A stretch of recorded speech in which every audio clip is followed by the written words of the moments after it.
So this channel you shared with Beta, none of the other Zeniths ever found out about it. Gerard believes he's the most cunning of all of us. Even after 1,000 years, he still can't imagine that I would outwit him.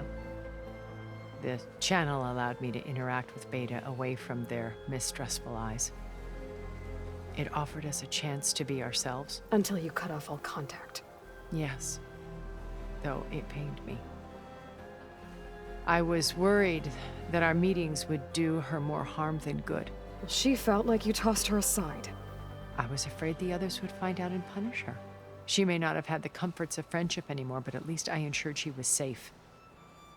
I know it seems harsh, but you must believe that her well-being has always been paramount to me.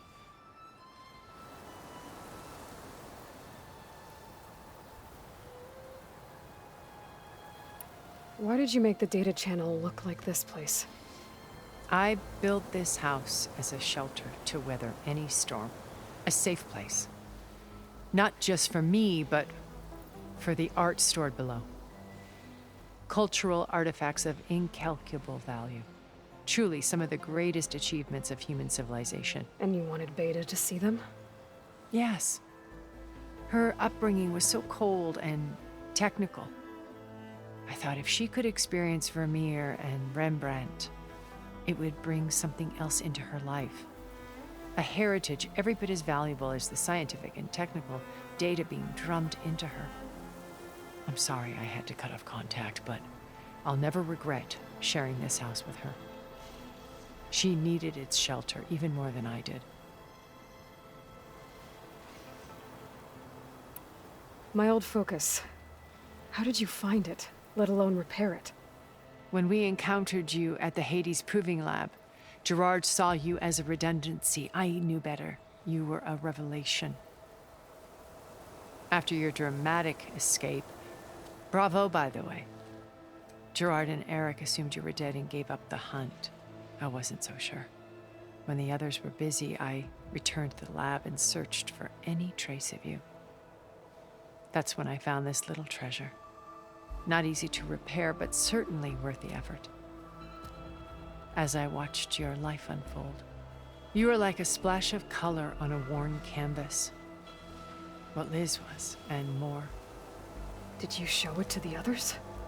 Of course not. It was your actions that inspired me to defy them. It's worth noting that if I hadn't found it and watched its contents, I wouldn't have known to save you at the cauldron. You'd be dead. So I should be grateful? If you like.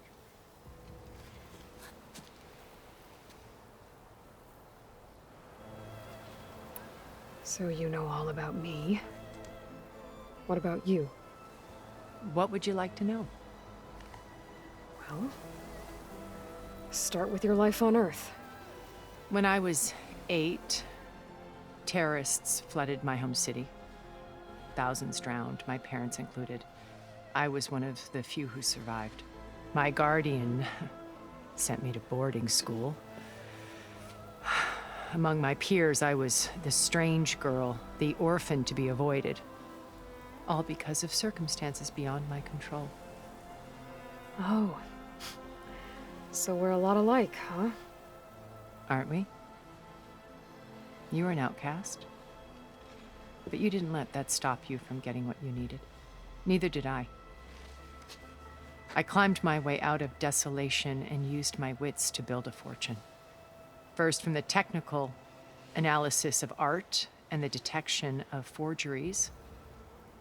Profitable expertise in those days. But as it turned out, the software I developed was even more useful for counterintelligence. From there, it was only a short step to gathering extremely valuable intelligence on my own. You were a spy? More like a service one could turn to for information. I had to remain anonymous, of course, to protect my privacy. But despite that anonymity, Far Zenith inevitably sought me out. What happened when Far Zenith approached you? They painted an irresistible vision of humanity's future. One where we need not fear illness or death, where we explored the furthest reaches of the stars and thrived. It was only later that I realized that they only intended to bequeath this future to the rich and powerful. By the time I finally figured it out, the walls were closing in, Pharaoh's machines were devouring the Earth. So I accepted Far Zenith's invitation to a berth on the Odyssey. I wanted Liz to come, but she had nobler plans, as you well know.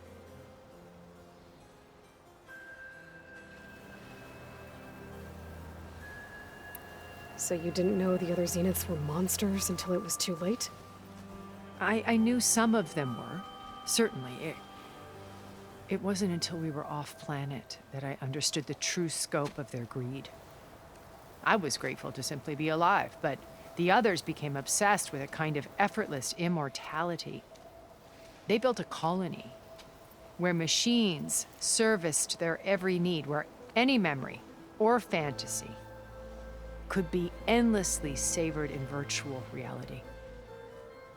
It wasn't life.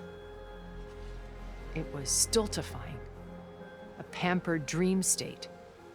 As the decades passed, I withdrew more and more, alone yet again, but this time with eons to consider my mistakes. Now finally, having met you, I feel like I have a second chance. To do what? Help you, of course. To fulfill Liz's dream, which isn't so different from Far Zenith's original vision. A better future for humanity.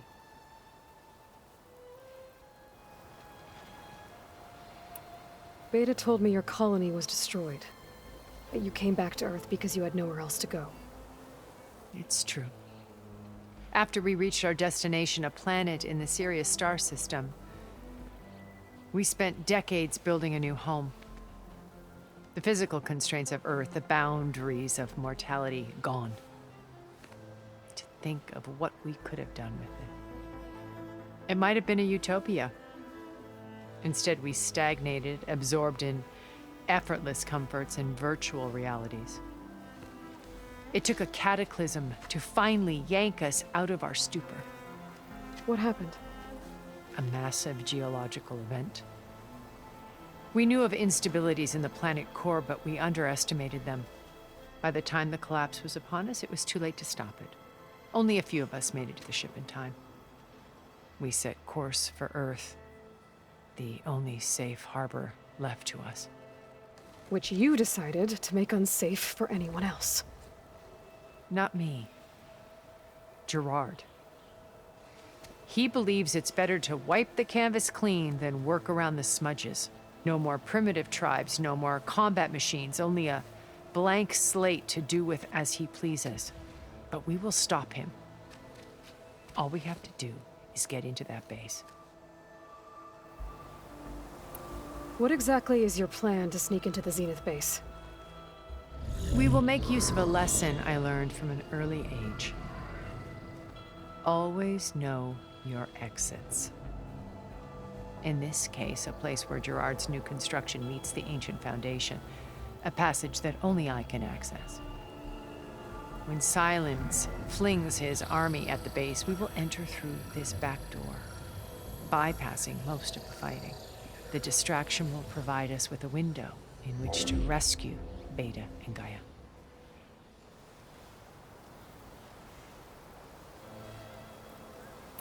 Once we're inside the base, where will we find Beta and Gaia? Here in the command center.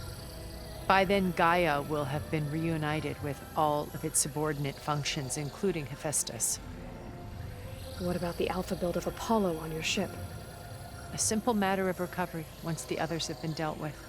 With that in hand, we'll have everything we need to make this world as it should be.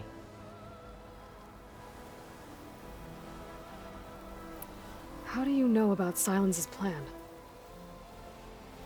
He isn't the only one adept at spyware. You hacked his focus? No, he's too careful for that.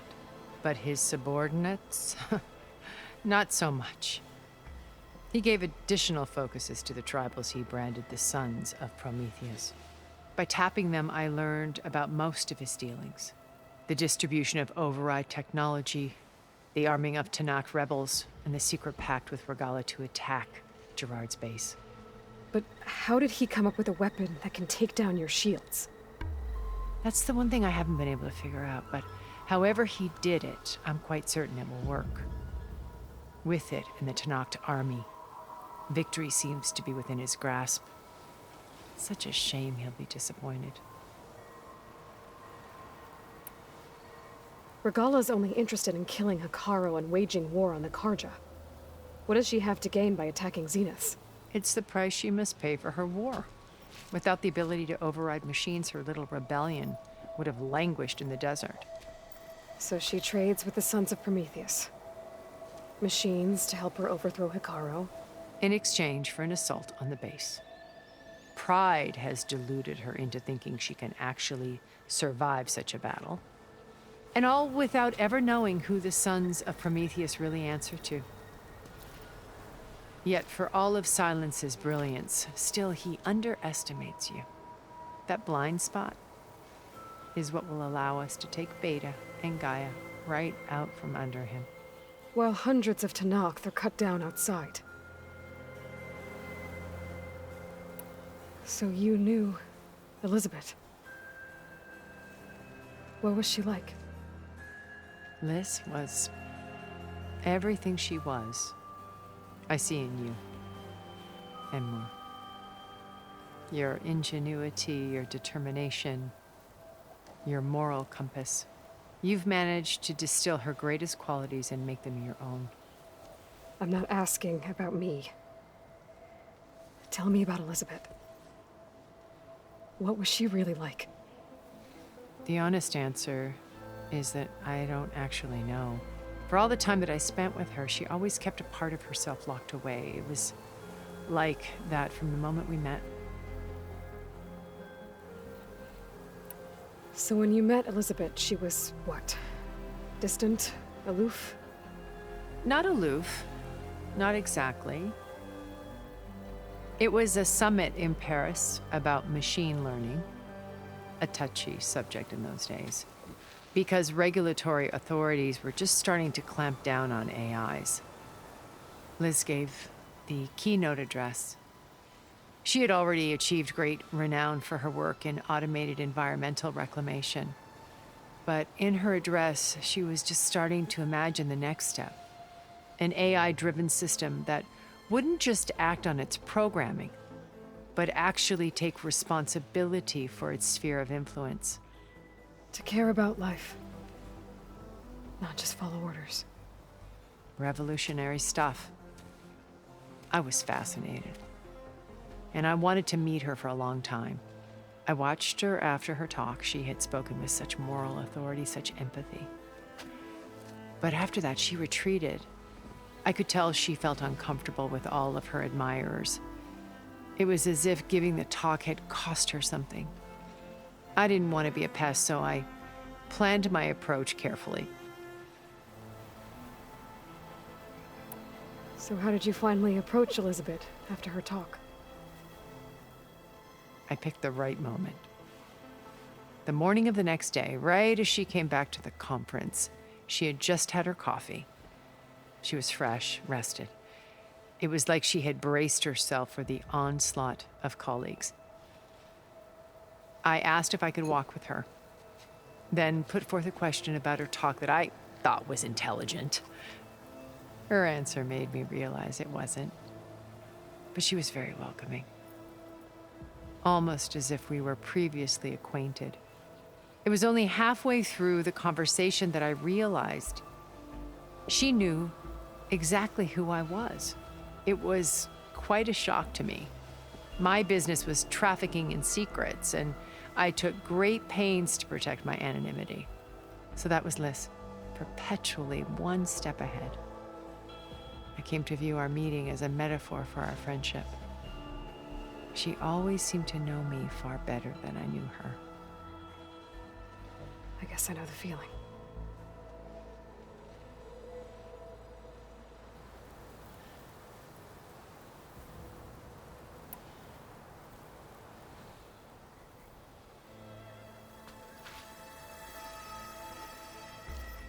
First Varl. Now Hekarro and the Tenakth. Your plan would wipe out an entire tribe. There has to be another way. We are in an admittedly desperate situation, but I assure you there isn't. Remember Zero Dawn. Elizabeth's sacrifice. Sometimes many have to die for a new world to grow. If it looks impossible, look deeper. Wait. The data channel. It still exists, doesn't it?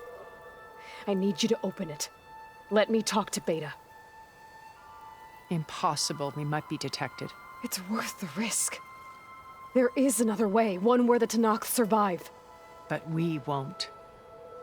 If the others... If you want to help, open it.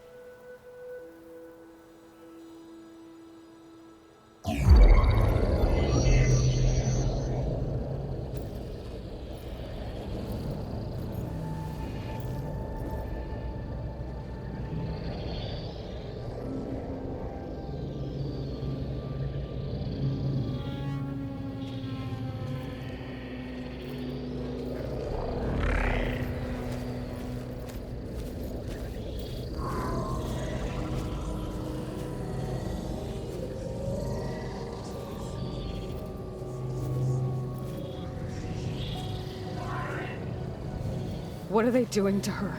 Virtual reality dissociation. The manual merge of Hephaestus will take hours upon hours of tedious micromanagement. If she resists the work, they run simulations to induce feelings of isolation and despair. Beta, can you hear me? You're alive. They're watching me. I can't hold up this extra projection for long. You should have killed me. No. No, look at me. I'm coming for you. I promise, okay? I just need you to hold out a little while longer and work on the merge.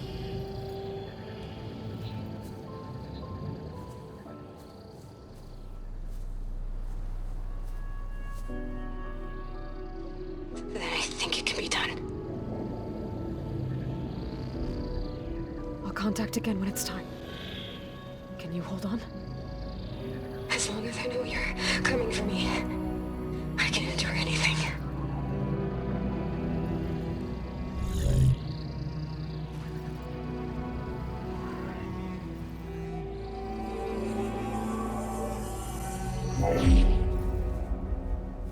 All right. I did as you asked. Now I think you need to tell me what you're planning. I'm going to take Sylens' army away. I don't need it. Only the weapon he made to penetrate your shields. And how do you propose to get it? Ask him nicely? Without Regala and her rebels, he won't have a choice. We'll be his only option. Only option for what? What did you tell her? That is between me and my sister. Will be Sylens' only option for crashing that base. I'll tell you the rest later. But first, there are a couple of things I have to do. Oh. And what are those? Lay my friend to rest. And then I'm going to use the override that Beta gave me at Gemini to put an end to Regala's rebellion. From the air. Wait.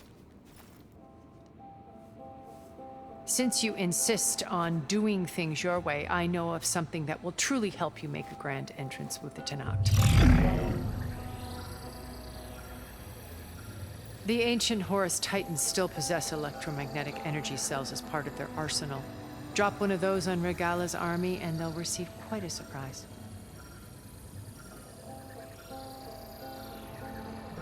So go, do what you must. I'll come to your base if you manage to bring Sylens to the table. Not if. When.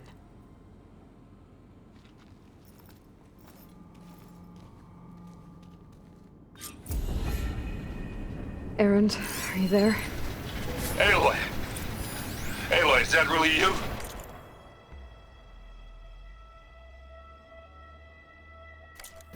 Yeah, it's me. Where's everyone else? We're all... we're back at base.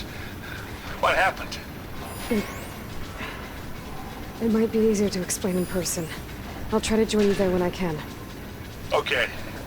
We'll wait here for you. It's good to hear your voice, Aloy.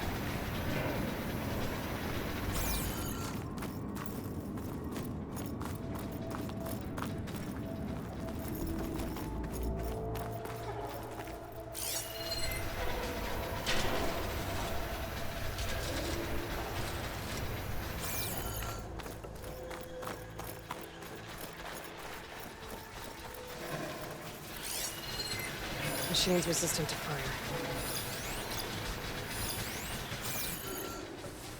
Just to let you know, I'm now patched into your focus network.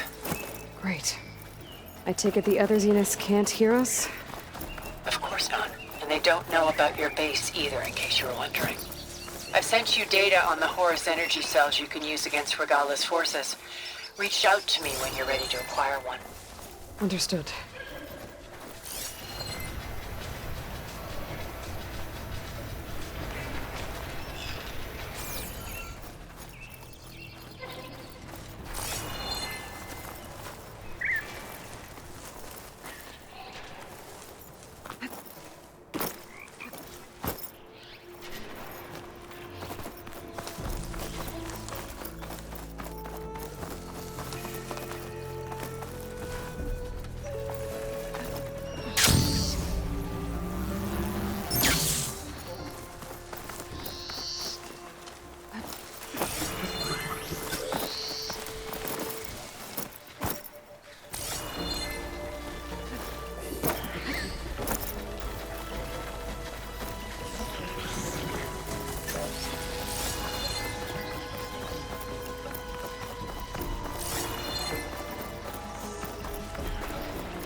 Soon enough.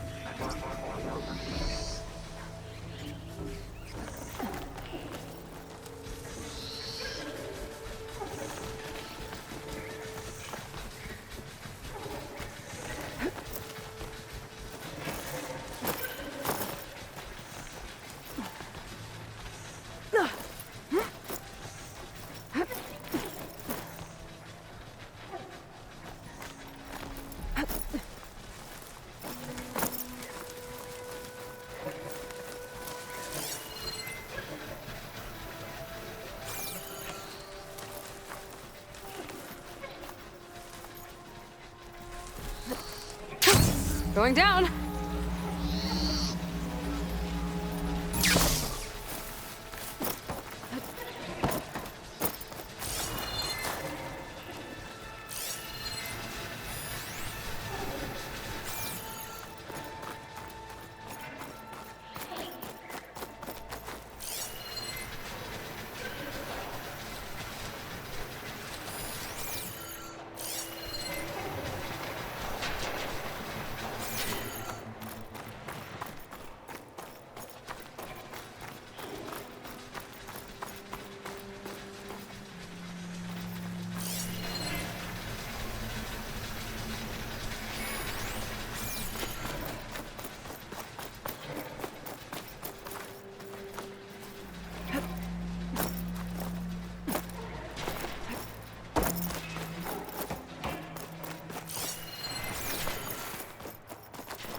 Looks like there's more to this place.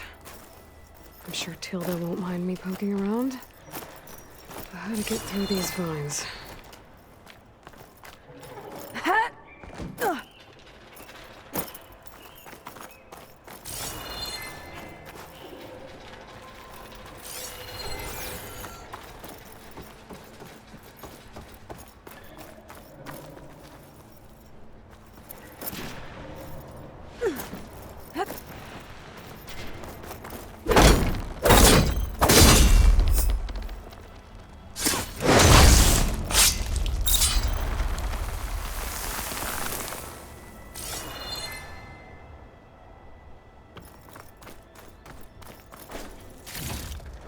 Stuff for the stash.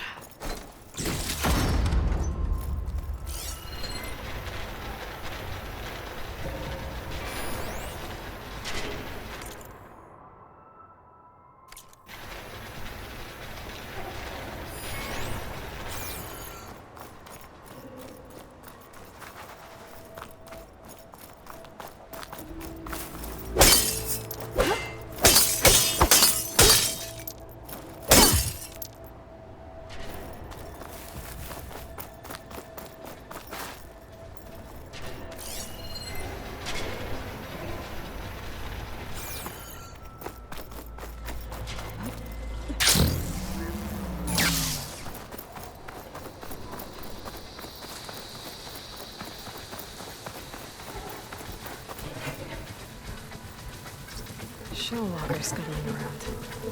Wonder what it's got in that container on its back.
Fire could do a lot of damage.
I'll keep some extra on hand.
Machine's resistant to shock.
said enough.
Fire's wasted on that machine.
prepared.